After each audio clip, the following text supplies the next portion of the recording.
मेरी सास को शुरू से लगता था कि मैं अपने हस्बैंड को उनसे दूर कर रही हूँ। हालांकि ऑनेस्टली मैंने कभी ऐसी कोई कोशिश भी नहीं की थी। लेकिन अगर मेरा हस्बैंड मेरे लिए कुछ ले आते तो मूड ऑफ। अगर हम दोनों साथ बैठकर हंस रहे होते तो अगले दिन टेंट रेडी। एक रात का सीन मुझे अभी तक याद है। हम सब डिनर कर रहे थे और मेरे हस्बैंड ने कैजुअली कहा, उम्मी कल मैं और आयशा बाहर डिनर पर जा रहे हैं। बस इतना सुनना था कि मेरी सास ने फौरन स्पून रख दिया और बोले, शादी के बाद तो बेटे बदल ही जाते हैं। पूरा टेबल ऑकवर्ड हो गया था। मेरे हस्बैंड फौरन बोले, उम्मी ऐसी बात नहीं है।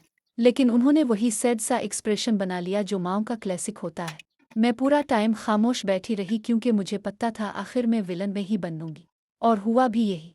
रात को जब हम रूम में गए ना तो मेरे हस्बैंड बोलने लगे, तुम थोड़ा उम्मी के सामने कम इंसिस्ट किया करो बाहर जाने के लिए। किस्म से इस वक्त मेरा दिल किया मैं पूछूं, मैंने कब इंसिस्ट किया था? क्योंकि बाहर जाने का प्लान लिटरली उनका अपना था। खैर मैंने इग्नोर किया। फिर 2 दिन बाद मेरी सास की बहन घर आई और मेरे सामने मेरी सास कहने लगे, आजकल की बहुएं आते ही बेटों को अलग कर देती है। मुझे इतना बुरा लगा था ना क्योंकि इनडायरेक्टली वो मुझे ही बोल रही थी। फिर उनकी बहन ने कैजुअली मुझसे पूछ लिया, तुम लोग अक्सर बाहर जाते हो? मैंने कहा नहीं खाला, बस कभी कभी। और मेरी सास फौरन बोलें, कभी कभी? मुझे तो लगता है घर से ज्यादा बाहर दिल लगता है। वहां सब हंस दिए। लेकिन ऑनेस्टली मेरी आंखों में आंसू आ गए थे। मैं फौरन किचन में चली गई ताकि कोई देख ना ले। और सबसे फनी बात पता है क्या थी?